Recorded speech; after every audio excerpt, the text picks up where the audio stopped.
Hey everyone, welcome to the shed. Today we have a bus in who had a little altercation with a post. We removed all the damaged areas and set up a jig. We used epoxy resin and double bias glass to make the repair.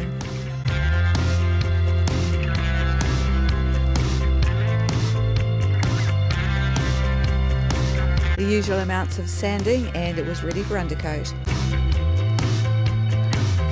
We spray the 2-pot undercoat on. Guide coat is used for detailed sanding and then we're ready for the top coat.